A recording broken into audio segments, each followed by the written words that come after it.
Bonjour frères et sœurs, que la paix du Seigneur, l'amour de notre Dieu et la bonté du Seigneur Jésus-Christ soient avec chacun de vous. Nous voulons continuer l'enseignement sur la doctrine de Christ et cet enseignement est adressé particulièrement aux fidèles de l'église des Camps de Jésus qui le suivaient depuis tous ces temps à cause des événements qui sont arrivés autour du coronavirus Covid-19. On a suspendu des réunions des églises, donc nos cultes. Cela ne nous empêchera pas de prêcher la parole de Dieu, d'enseigner aux enfants de Dieu et d'amener les enfants de Dieu à continuer à servir Dieu d'une manière ou d'une autre. Voilà la raison qui nous a poussé à faire cette vidéo qui va profiter d'abord aux fidèles de l'église des Camps de Jésus et à tous les chrétiens dans le monde entier. Une fois de plus, que le Seigneur Jésus-Christ vous bénisse abondamment. Sans plus tarder, nous allons lire notre texte de base qui nous a permis de développer ces grands thèmes, la doctrine de Jésus-Christ. Ces thèmes-là, nous l'avons tiré donc dans 2 Jean, chapitre 1, et nous lisons le verset 9 ainsi que le verset 10. J'ai lu la parole de Dieu. Quiconque va plus loin et ne demeure pas dans la doctrine de Christ n'a point Dieu. Celui qui demeure dans cette doctrine a les pères et les fils. Si quelqu'un vient à vous et n'apporte pas cette doctrine, ne le recevez pas dans votre maison et ne lui dites pas salut. Amen. Que Dieu vous bénisse. Il y a beaucoup parlé déjà autour de ces thèmes. La doctrine, ce n'est pas quelque chose avec laquelle on peut jouer. La doctrine, c'est cela même notre foi chrétienne. Quand nous disons telle et telle personne est mon frère ou ma sœur dans la foi, c'est-à-dire c'est mon frère ou ma sœur dans la doctrine de Jésus-Christ. Et la Bible le dit si bien dans le passage qu'on venait de lire, si quelqu'un va très loin et il ne demeure pas dans la saine doctrine, il n'a ni le Père ni le Fils, donc il n'a pas Dieu, il n'a pas le Saint-Esprit, il est tout seul, il fait cavalier seul, il marche mais pas avec Dieu. Alors nous aimerons vraiment attirer l'attention des enfants de Dieu sur la doctrine de Christ, sur le fait que nous devons conformer notre vie de tous les jours à cette doctrine. Nous avons dit qu'on pouvait cerner la doctrine de Jésus-Christ en les décomposant en 4 grands points. Les commandements, les ordonnances cultuelles, les lois civiques ou morales, ainsi que les promesses de Christ à son Église. Nous avons déjà parlé sur les commandements et aujourd'hui, j'aimerais bien continuer l'enseignement en abordant le deuxième composant, les ordonnances cultuelles. Bien-aimés, j'aimerais vous dire la vérité, Dieu, on ne le sert pas comme on veut. Dieu, on le sert selon sa propre révélation. Dieu, on le sert tel que lui le veut.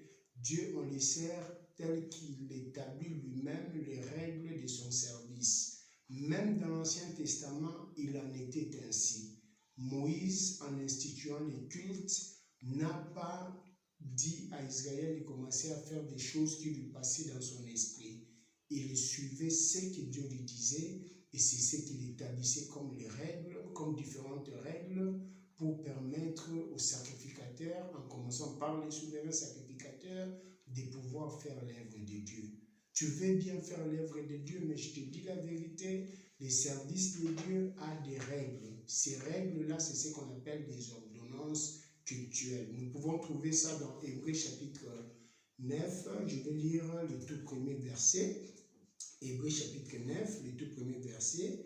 La première alliance avait aussi des ordonnances relatives au culte et les sanctuaires terrestres. Donc c'est ce qui m'intéresse, c'est la première partie de notre phrase. La première alliance, donc l'alliance de l'Ancien Testament, avait aussi des ordonnances relatives au culte.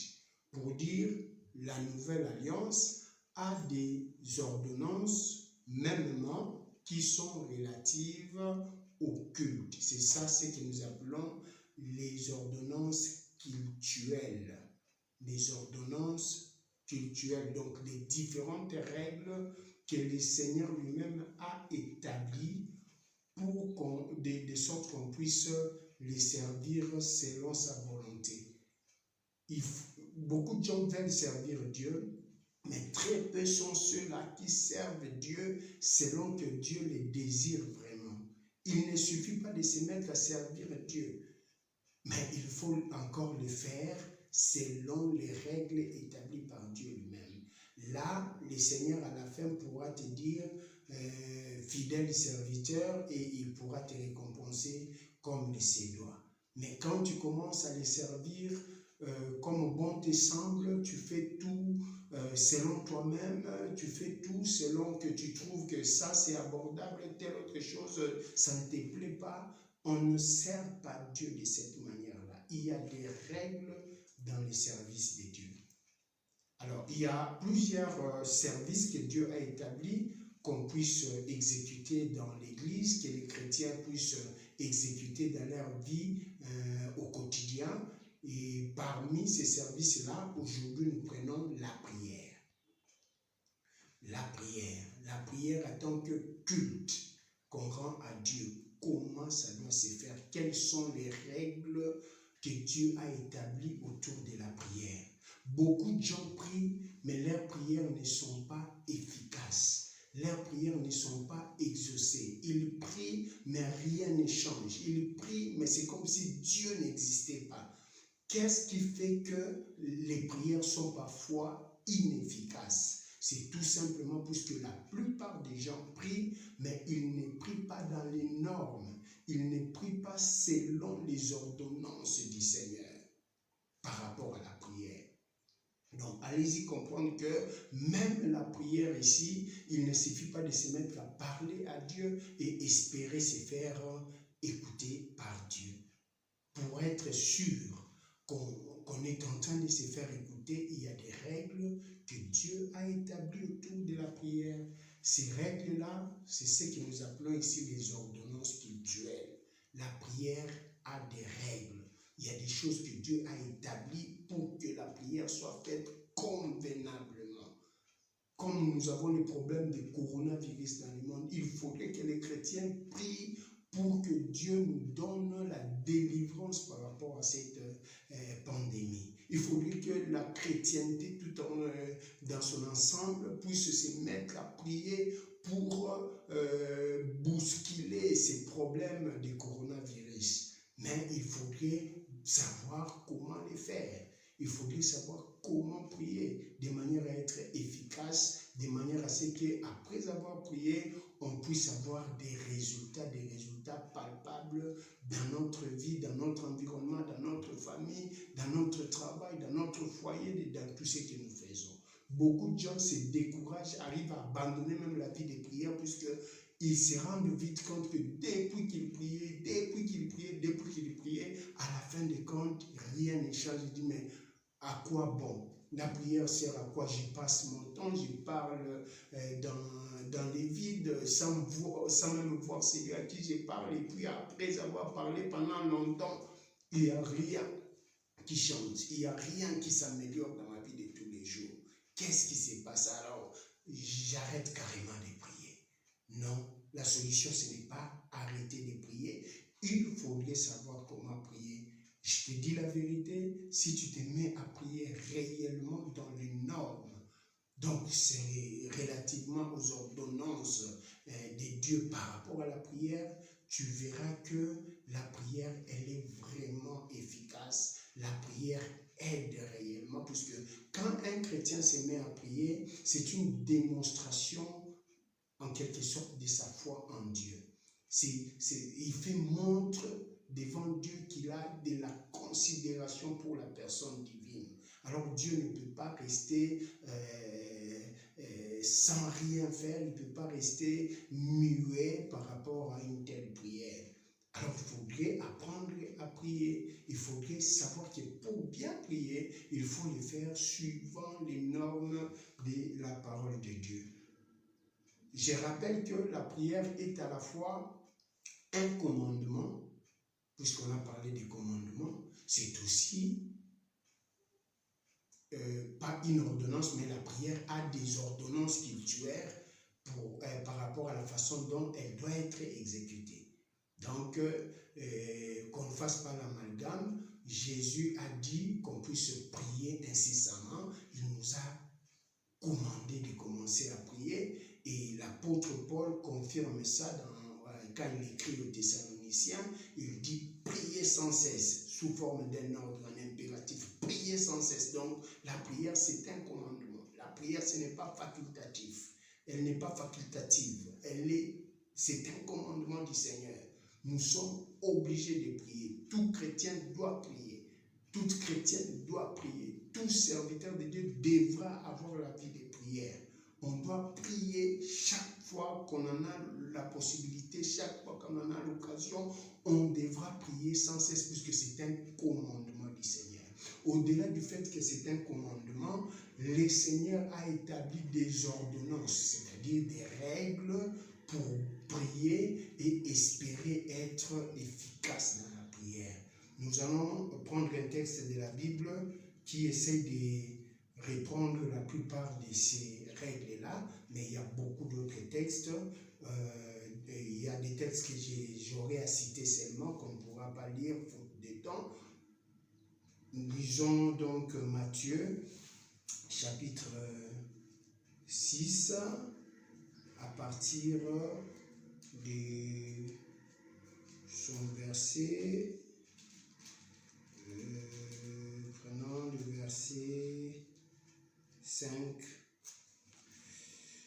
Lorsque vous priez, j'ai du mal à voir, lorsque vous priez, la lumière de la caméra me gêne un peu. Un instant, je vais allumer une autre lampe ici pour me permettre de bien lire. Voilà. Lorsque vous priez, ne soyez pas comme les hypocrites qui aiment à prier debout dans les synagogues et au coin des rues, pour se montrer aux hommes. En vérité, je vous l'ai dit, ils ont reçu leur récompense. Mais toi, quand tu pries, entre dans ta chambre, ferme ta porte et prie ton Père qui est dans les lieux secrets. Et ton Père qui voit dans les secrets te les rendra. En priant, ne multipliez pas de vaines paroles, comme les païens qui s'imaginent qu'à force de paroles, ils seront exaucés. Ne leur ressemblez pas, car votre Père sait de quoi vous avez besoin avant que vous le lui demandiez. Voici donc comment vous devez prier. Notre Père qui es aux cieux, que ton nom soit sanctifié, que ton règne vienne, que ta volonté soit faite sur la terre comme au ciel. Donne-nous aujourd'hui notre pain quotidien. Pardonne-nous nos offenses, comme nous pardonnons aussi à ceux qui nous ont offensés. Ne nous laisse pas entrer dans la tentation, mais délivre-nous du malin. Car c'est à toi qu'appartiennent dans tous les siècles le règne, la puissance et la gloire. Amen. Que Dieu soit loué, que le Seigneur soit béni. Comme on venait de le lire, nous remarquons tout de suite que dans l'enseignement que Jésus avait donné à ses disciples sur la prière, il commence par leur donner des préalables. Ces préalables-là sont justement ce que nous appelons les ordonnances. Des ordonnances cultuelles dans notre cas ici. Le Seigneur commence par leur donner des préalables pour entrer en prière. Il leur dit, lorsque vous priez, ne faites pas comme des païens. Ne faites pas comme des gens qui ne connaissent pas Dieu. Ici, la religion est faite beaucoup plus à la prière individuelle, à la prière personnelle. Lorsque vous voulez prier, ne cherchez pas à ce que tout le monde, tous les clans soient au courant que voilà, il va se mettre à prier. Il dit, ne faites pas comme des pharisiens, ne faites pas comme des scribes, ne faites pas comme tous ces gens-là qui aimaient prier dans les coins des rues, qui aimaient prier debout dans les synagogues, qui aimaient prier dans des lieux publics, de sorte qu'ils soient vus des hommes. Il ne faudrait pas que votre justice, vous puissiez la pratiquer pour les hommes. Votre justice, ça doit être pratiqué pour Dieu. Donc, la première ordonnance par rapport à la prière, c'est que la prière, nous ne la faisons jamais pour chercher à impressionner les gens. Ne priez pas pour impressionner les autres. Ne cherchez pas à prier pour prouver que c'est vous qui avez la vie de prière. La prière individuelle, c'est une vie de secret. Jésus a dit, tu veux prier, entre dans ta chambre, là dans le lieu secret, prie ton Père qui est dans les secrets et qui voit dans les secrets, il te la rendra. Il exaucera ta prière. Mais quand toi, déjà, pour prier, tu as comme motivation démontrer aux gens comment tu sais prier. Démontrer aux gens comment tu es quelqu'un d'extraordinaire. Quand tu te mets à genoux, 2 heures, c'est 2 heures. 3 heures, c'est 3 heures. C'est bien beau de prier en étant à genoux pendant très longtemps. Je ne suis pas contre ça.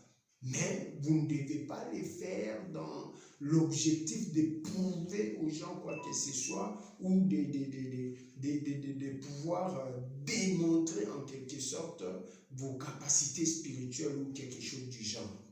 Quand Dieu voit ça, il ne t'accorde pas le bénéfice de la cause. Tu n'auras rien de la part de Dieu puisque tes motivations sont mauvaises. Et si vous commencez à partir du premier verset de ce chapitre 6 de Matthieu, vous verrez que le Seigneur dit, quand quelqu'un fait, à partir du premier verset de ce chapitre 6, si vous commencez là-bas, le Seigneur dit, quand quelqu'un fait sa justice devant les hommes comme ça, il le fait montre de ses œuvres devant les hommes, Dieu n'est plus tenu de les bénir ou de considérer ce qu'il fait, puisqu'il a déjà sa part des récompenses. Dieu n'est plus tenu de les récompenser. Pourquoi? Puisqu'il est déjà récompensé par la gloire dont il s'est attiré en se faisant, en montrant à tout le monde ce qu'il est en train de faire de bon Dieu. Donc la prière, c'est une vie secrète. Il faut savoir prier en secret. Il faut savoir se retirer quand tout le monde dort. Quand tout le monde ne sait pas ce que tu fais, tu entres dans la chambre sans sonner la clochette, tu te mets à prier. Là, dans les secrets, le Seigneur t'écoutera. Le Seigneur donne encore, dans les textes qu'on a dit ici, une autre ordonnance. Il dit, quand nous prions, nous ne devons pas multiplier des paroles. Multiplier des paroles comme des païens qui pensent qu'à force de parler, c'est alors qu'ils se feront exaucer de Dieu. Donc il ne faut pas se mettre à faire des paroles, beaucoup de paroles vaines, à multiplier des paroles, à faire beaucoup de phrases et de phrases. Donc on cherche à faire trop d'arguments. On se représente que Dieu, je ne sais pas moi, c'est une femme qu'on est en train de draguer, alors il faut beaucoup de paroles, beaucoup d'explications pour convaincre Dieu. Ce n'est pas ça. Dieu n'a pas besoin de ta rhétorique. Il y a des gens, quand ils prient, ils cherchent des phrases bien réfléchies, des arguments bien réfléchis, ils cherchent la rhétorique bien établie là. Tu veux impressionner qui? Tu perds le temps pour rien. Ton Père connaît déjà ce dont tu as besoin. Avant que tu te mettes à prier, le Seigneur sait déjà ce dont tu as besoin. Alors tu n'as pas besoin de chercher des phrases compliquées. Tu n'as pas besoin de chercher des mots compliqués. Tu n'as pas besoin de chercher un langage compliqué. Dans un langage souple, dans un langage direct, laisse parler ton cœur. Dis à Dieu ce dont tu as besoin. S'il s'agit par exemple d'un problème comme celui des mariages, tu as besoin, c'est que le Seigneur t'accorde les mariages puisque tu as déjà atteint l'âge nubile. Dis Seigneur, mon Dieu, donne-moi les mariages. Je suis déjà âgé, je commence vraiment à être dérangé par rapport à ça. Je sens que je prie, donne-moi les mariages. Tu peux répéter cette phrase-là ou ces phrases-là des milliers et des milliers de fois. C'est déjà une prière. Tu n'as pas besoin de chercher de midi à 14 heures. Dis à Dieu directement ton problème. Comme il a posé la question à Bartimée, qu'est-ce que tu veux que je fasse pour toi? Bartimée a répondu clairement, je vais voir. Et ça lui a été donné. Donc il faut être direct, il ne faut pas y chercher des tournures inutiles. Une autre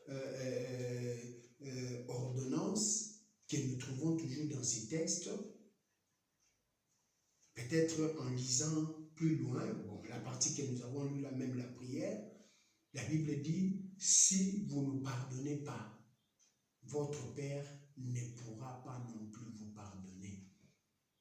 Hein, quelque part, il est dit dans la prière de notre Père, dans la prière sacerdotale, pardonne-nous les offenses, comme nous aussi nous pardonnons à ceux qui nous ont offensés. C'est un préalable. Tu veux que le Seigneur exauce ta prière, apprends à pardonner. Tu ne peux pas venir prier avec un cœur rempli de rancune, rempli de problèmes, rempli de colère. D'ailleurs, il est écrit quelque part, c'est Paul qui a écrit ça, inspiré par Dieu. Il donne cet ordre, il dit, je veux que les hommes prient en tout lieu, en élevant les mains pures, sans colère, sans contestation. Donc on ne doit pas se présenter devant Dieu avec des mains impures. On ne doit pas se présenter devant Dieu étant dans les péchés. On ne doit pas se présenter devant Dieu en prière étant dans la colère, dans la rancune contre quelqu'un. D'ailleurs, Jésus a enseigné, il a dit, si tu veux aller faire ton offrande, dès que tu es devant l'autel, tu te souviens que tu as un problème avec ton prochain. Dépose là ton offrande, va arranger avec ton prochain. Dans un autre passage, il dit, pardonne à ton prochain, donc laisse tomber les problèmes, pardonne-les sincèrement dans ton cœur, alors tu pourras présenter ton offrande devant l'autel. Et ceux de l'autre fois, ils amenaient des bêtes pour que la bête soit offerte en sacrifice devant Dieu. C'est aussi un symbole de prière. Nous aussi, quand nous venons au culte, il ne s'agit pas seulement de l'offrande d'argent, quand nous venons au culte ou quand nous voulons prier, dès que nous venons en cours de route, déjà nous devons prendre des décisions pour pardonner à tel, pour laisser tomber tel autre problème, pour se mettre en paix. Vous vous souviendrez que le jour où le Seigneur a dit aux enfants d'Israël qu'ils devaient leur parler depuis la montagne. On leur a dit quoi? De se sanctifier pendant 3 jours. Pendant 3 jours. Donc, on ne vient pas devant la face de Dieu chargé des péchés, chargé des problèmes. Quand on veut prier, on doit au préalable prendre soin de se débarrasser de tout problème, de toute difficulté, de tout péché, de toute souillure. On doit venir devant Dieu avec les mains pures, sans colère, sans contestation. Voilà pourquoi Jacques dit, dans Jacques 15 et Jacques 16, Jacques dit, surtout dans Jacques 16, Jacques chapitre 5, le verset 16, je voulais dire, il dit, la prière du juste est d'une grande efficacité. La prière du juste est d'une grande efficacité. Donc, quelqu'un qui ne pratique pas la vie de justice, quelqu'un qui a des rancunes, qui a des problèmes, qui ne pardonne pas, qui ne fait que critiquer les gens, qui ne fait que avoir des conflits avec tout le monde, une telle personne, ses prières ne peuvent pas être efficaces. Impossible. Impossible. Donc, ça, c'est aussi important. Non seulement il faudrait que la prière soit faite en secret. Ici, je parle des prières individuelles. On peut prier aussi en groupe, bien sûr, mais quand tu dois faire ta prière individuelle, ça doit être une prière faite en secret. La prière, c'est un secret entre toi et Dieu. De deux, quand tu pries, ne cherche pas à multiplier trop de paroles comme si, à force de paroles, tu vas convaincre Dieu. Il n'a pas besoin de ça. Tu peux répéter même une seule phrase, suppliant Dieu, répétant la même chose. Il est écrit sur Jésus qu'il répétait les mêmes phrases.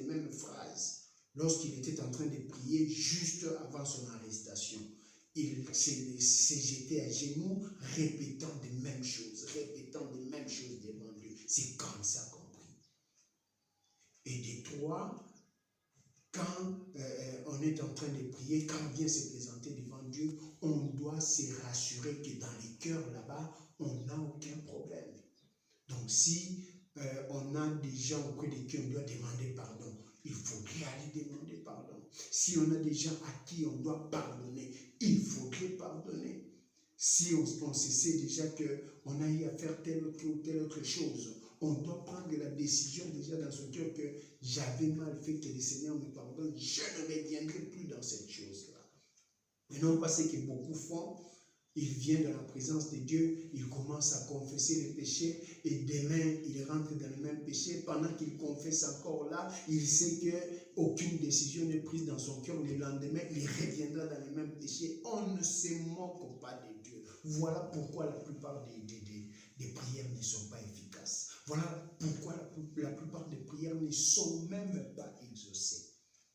Et en dernier lieu, pour ne donner que ces ordonnances-là sur la prière, en dernier lieu, j'évoque la prière de la foi.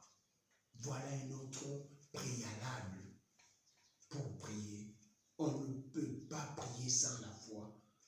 Jacques chapitre 5, le verset 15 dit « La prière de la foi guérira les malades. » Je peux paraphraser, la prière de la foi délivrera. La prière de la foi donnera la paix. La prière de la foi apportera la solution. La prière de la foi provoquera des changements. Donc, dès lors qu'on prend la décision de prier, on doit les faire par la foi et avec la foi. Jacques dit, dans Jacques 1, il dit, si quelqu'un n'a pas de sagesse, qu'il la demande à Dieu, mais qu'il la demande avec foi. Puisque celui qui demande à Dieu quelque chose dans la prière sans la foi, il est comme le flot de la mer à agiter ça et là. Qu'une telle personne ne s'imagine pas un seul instant qu'il obtiendra quoi que ce soit de la part du Seigneur. Donc la foi, c'est un ingrédient important lorsque on est en train de prier. Donc quand tu es en train de prier, dès lors que tu te mets à prier, avant même que tu te mettes à prier, sois rassuré que ce que je vais demander, je l'obtiendrai réellement. Je ne perds pas mon temps, je ne parle pas dans le vide. Il y a un Dieu qui existe, il y a un Dieu qui exauce la prière tel qu'il est écrit, puisque tu exauces la prière, puisque Dieu exauce la prière, tous les peuples viendront à lui. Dieu exauce réellement la prière. Voilà les préalables ou les différentes ordonnances que je voudrais vous communiquer aujourd'hui. Je ne suis pas à la fin de ma liste, la liste n'est pas exhaustive, on n'a même pas fini cet enseignement. Nous continuerons cet enseignement prochainement. J'aimerais parler aussi des ordonnances, toujours par rapport à la prière, concernant la façon dont on doit se présenter physiquement devant Dieu en prière. Et j'évoquerai ça prochainement et nous chuterons pour parler de la profondeur de la prière elle-même. Nous parlerons du contenu de la prière, comment présenter la prière à Dieu. Que Dieu vous bénisse, que la paix du Seigneur soit avec vous. Surtout, je vous exhorte à ne pas abandonner la vie de prière, si bien que nous n'avons pas de culte ces derniers temps, dans vos maisons, dans vos familles, organiser des cultes familiaux, prier avec des enfants, prier avec des parents, exhortez-vous au niveau des familles. De cette manière-là, nous allons maintenir la flamme du Saint-Esprit dans nos cœurs, dans nos vies, dans nos maisons et dans tout ce que nous faisons comme activité. Que la paix du Seigneur soit avec vous et que sa grâce vous accompagne dans tout ce que vous faites comme activité. Soyez bénis.